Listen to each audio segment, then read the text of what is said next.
बस अपने आप में बहुत ही शर्म की बात। और मैं तो आपसे पूछना चाह रहा, हाँ। क्या जरूरत थी प्रधानमंत्री जी को स्टेडियम में जाने की? आज लगने लगा कि भाई मोदी जी तो जहां भी जाने लगे वहीं खेल बिगाड़ने लगे। रोहित शर्मा को देखो, उनकी आंख में आंसू थे। आप दूसरे जो गेंदबाज थे उनकी आंख में आंसू थे। और मोदी जी और शाहजी वहां पे जो है ठाके लगा रहे थे। शर्म आनी चाहिए। मैच अहमदाबाद में कराया गया, क्यों कराया गया? क्योंकि वहां पे मोदी जी का प्रमोशन करना था। मोदी जी जैसा ने अपनी लाइफ में न तो कभी बैट पकड़ा और न कभी बॉल उठाई, और वो आज बीसीसीआई के सेक्रेटरी बन गए। सटीक खबरों का सीधा असर। आप देख रहे हैं एनसीआर समाचार। नमस्कार, मैं आपके साथ रितेशना मंगवाना और आप देख रहे हैं एनसीआर समाचार। लगातार एक्स यानी कि ट्विटर पर पनौती शब्द काफी वायरल हो रहा है। कहा जा रहा है कि इंडिया वर्ल्ड कप जो हारी है वो प्रधानमंत्री नरेंद्र मोदी की गलती से हारी है, क्योंकि तमाम नेताओं के साथ प्रधानमंत्री अपने नरेंद्र मोदी स्टेडियम में पहुंचकर खिलाड़ियों पर प्रेशर बन जाता है कि हमें जीतना है। और आपने देखा होगा कि अभी राहुल गांधी ने अपने भाषण में पीएम शब्द की फुल फॉर्म भी बताई है। कहा है कि पी से पनौती और एम से मोदी, यानी कि पनौती मोदी। इस बयान को लेकर दिल्ली के एक वकील ने एफआईआर दर्ज की भी मांग की है। हमारे साथ इसी पनौती शब्द पर बातचीत करने के लिए कुलदीप मलिक जी है, जो एक अच्छे शिक्षक भी है और पर्यावरण संरक्षण की हमेशा बातों को भी रखते हैं। तो सीधा इनसे जुड़ेंगे और जानने की कोशिश करेंगे कि ये इस शब्द को लेकर क्या सोच रहे हैं। पहले तो बहुत बहुत स्वागत है सर आपका हमारे एनसीआर समाचार में। पनौती शब्द को लेकर क्या सोच रहे हैं सर? बहुत बहुत धन्यवाद मैडम। और जहां तक ये पनौती शब्द की बात है, भाई देश के प्रधानमंत्री है, और देश के प्रधानमंत्री के लिए अगर देश की जनता आज पनौती शब्द का यूज कर दी तो मेरे लिए तो बहुत ही बड़ा दुर्भाग्य, और मेरे ख्याल से सभी के लिए बहुत ही बड़ा दुर्भाग्य।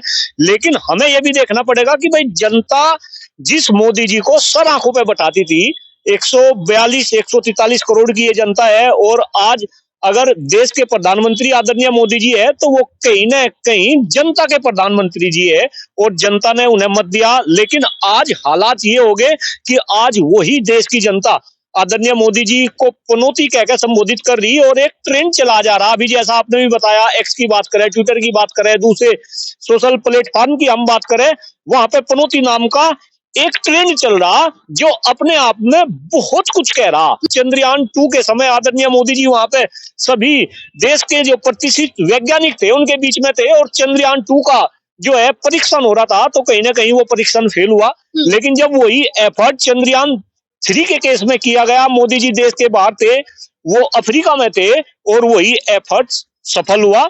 तो कहीं ना कहीं इसी वजह से आज लगने लगा कि भाई मोदी जी तो जहां भी जाने लगे वहीं खेल बिगाड़ने लगे। पनौती शब्द को एक शिक्षक होने के नाते आपको लगता है कि तवज्जो देनी चाहिए? देखिए मैडम, पनौती का मतलब है कि भाई कोई ऐसा इंसान जो अपनी उपस्थिति दर्ज कराते ही सार वहां पे सारा खेल बिगाड़ दे, अच्छा, उसको पनौती बोला जाता है। हाँ। तो यही कहीं ना कहीं अब प्रधानमंत्री जी के लिए यूज हो रहा, और मैं फिर कह रहा ये सोचनीय है खुद आदरणीय प्रधानमंत्री मोदी जी के लिए, उनकी पार्टी भारतीय जनता पार्टी के लिए।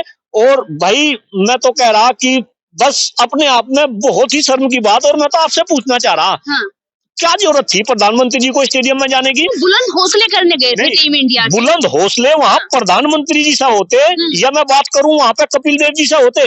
कपिल देव जी हिंदुस्तान टीम के ऐसे कप्तान रहे जिन्होंने मरते हुए क्रिकेट को हिंदुस्तान में जीवित किया।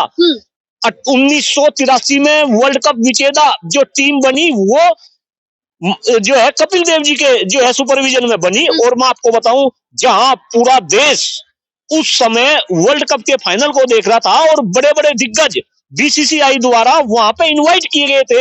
आप फिल्म स्टार की बात करो, वहां पे सारे फिल्म स्टार थे। आप वहां पे नेताओं की बात करो, अमित शाह जी वहां पे थे, नरेंद्र मोदी जी वहां पे थे, दूसरे नेता वहां पे थे। क्यों भाई? मोदी जी को ही पनौती क्यों कहा? नहीं तो नहीं, मैं आपको बता रहा, क्या वहां पे जो है कपिल देव जी नहीं होने चाहिए थे? और जब ये मैच चल रहा था तो कपिल देव जी एबीपी के न्यूज चैनल रूम में बैठ कर बुलाया नहीं गया। एग्जैक्टली, उन्हें नहीं बुलाया गया, प्रधानमंत्री को बुलाया गया। क्यों बुलाया गया? अमित शाह जी के लड़के है जैसा, वो आज बीसीसीआई के जो है सेक्रेटरी है, ये सबको पता। और मैं आपको बताऊं कि जैसा जब फाइनल प्रेजेंटेशन सेरेमनी होगी तो 5 लोग वहां पे जो है डाइस पे थे। उनमें सचिन तेंदुलकर थे, उनमें आईसीसी के अध्यक्ष थे, और उसमें जैसा भी थे। जैसा की आयु मात्र 35 वर्ष है और जैसा ने अपनी लाइफ में न तो कभी बैट पकड़ा और न कभी बॉल उठाई और वो आज बीसीसीआई के सेक्रेटरी बन गए। काफी सोचनीय है। और लोग तो ये भी कह रहे, और लोग क्या कह रहे भाई, हम भी इस बात को कह रहे, ये मैच अहमदाबाद में होना ही नहीं था। ये मैच या तो इंडियन गार्डन में होता, कलकत्ता में होता, या ये मुंबई के जो है वानखेड़े स्टेडियम में होता। लेकिन ये मैच जबरदस्ती ये शाहजी द्वारा, मोदी जी द्वारा ये कराया गया, वहां पे कराया गया। मेरा सवाल ये है, हमेशा की तरह एक्सपीरियंस रहा कि वानखेड़े स्टेडियम में एक वर्ल्ड कप भारत जीता भी है और एक्सपीरियंस भी काफी जो है पिच की समझ उनको भारतीय खिलाड़ियों को रहती है वानखेड़े स्टेडियम। क्या नए पिच पर जाना, यानी कि अहमदाबाद पिच पर जाना, नरेंद्र मोदी पिच पर जाना, क्या एक राजनीति को केंद्रित करना या साजिश करना, कोई एक एजेंडा चलाना था? देखिए मैडम, मैं आपको बताऊं, मैं तो भाई शिक्षक हूँ, कोई क्रिकेट एक्सपर्ट तो मैं हूं नहीं, लेकिन ये आज हिंदुस्तान के साधारण इंसान को भी पता है। एक क्रिकेट प्रेमी होने के नाते मैं इस बात को बता रहा कि जो पिच है, आप बॉम्बे की जो पिच है आप उसकी बात करो, आप इंडियन गार्डन की पिच की बात करो, ये सारी की सारी बैट्समैन को सपोर्ट करती है। लेकिन अहमदाबाद की जो पिच है वो बॉलिंग को सपोर्ट करे है और हिंदुस्तान की टीम अपनी बैटिंग के लिए जानी जाती है। जबकि पता था कि वहां पे बैटिंग के लिए वो पिच अच्छी नहीं, फिर भी वो मैच अहमदाबाद में कराया गया। क्यों कराया गया? क्योंकि वहां पे मोदी जी का प्रमोशन करना था और जैसे ही मोदी जी गए फिर तो 100% निश्चित होगा कहीं भी मैच वो इंडिया टीम के पक्ष में ही नहीं रहा और इसी वजह से अब मोदी जी को पनौती का जो है भाई संगत दी जा रही है। सवाल ये है, जब सर इंडिया हार रही थी, अपने भारत के खिलाड़ी हार रहे थे, उस टाइम पर एक वीडियो वायरल हो रहा है कि नरेंद्र मोदी और अमित शाह ठहाके मार रहे थे स्टेडियम पे और हाथ हिला रहे थे। किस तरीके से देखें? हाँ मैडम, ये भी भाई बहुत बड़ा दुर्भाग्य है। भाई अगर आप हार रहे तो क्या आपको जरा सा दुख नहीं? अरे आप देखो जो खिलाड़ी जिन्होंने वहां पूरा दमखम लगाया, आप रोहित शर्मा को देखो, उनकी आंख में आंसू थे, आप दूसरे जो गेंदबाज थे उनकी आंख में आंसू थे और मोदी जी और शाहजी वहां पे जो है ठाके लगा रहे थे। शर्म आनी चाहिए। खेल को जो चलाने वाली संस्थाएं होती है, भले ही वो क्रिकेट को चलाने वाली बीसीसीआई हो या कुश्ती को चलाने वाली जो है भारतीय कुश्ती संघ हो, इन सारी संस्थाओं में आज नेताओं का कब्जा है।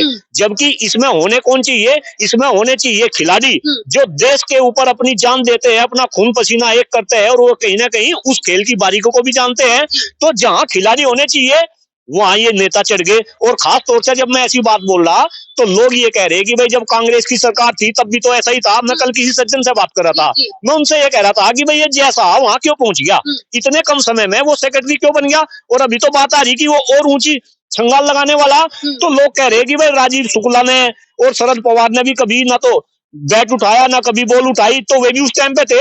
मैं कह रहा कि अगर पूर्व में गलत हुआ तो क्या हम सर्टिफिकेट दे रहे कि अभी भी गलत हो और आगे भी गलत हो? शब्द 2024 में कितना आगे जाएगा? नहीं मैडम, ये तो बहुत आगे जाएगा। और मैं बता रहा, 5 राज्यों में चुनाव चल रहे, 3 तारीख को गिनती होगी, आप इसका असर वहां पे भी देखेंगे।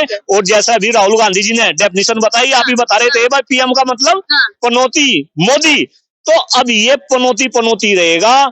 और अब कहीं ना कहीं हिंदुस्तान की जनता इस पनौती से छुटकारा लेगी। बहुत बहुत शुक्रिया बातचीत करने के लिए। हमारे साथ कुलदीप मलिक जी थे। उन्होंने कहा कि कहीं ना कहीं इंडिया के हारने में नरेंद्र मोदी और भाजपा की एक बड़ी साजिश है। वो राजनीतिक इसको एक आकार देना चाहते थे, एक षड्यंत्र रचाना चाहते थे। अब पनौती नाम ये देखना होगा कि 2024 तक विपक्ष कितना इस्तेमाल करेगा और कितना प्रधानमंत्री मोदी जी को ट्रोल करेगा, ये देखना बाकी रहेगा। मैं आपके साथ रितेश मंगवाना और आप देख रहे थे एनसीआर समाचार।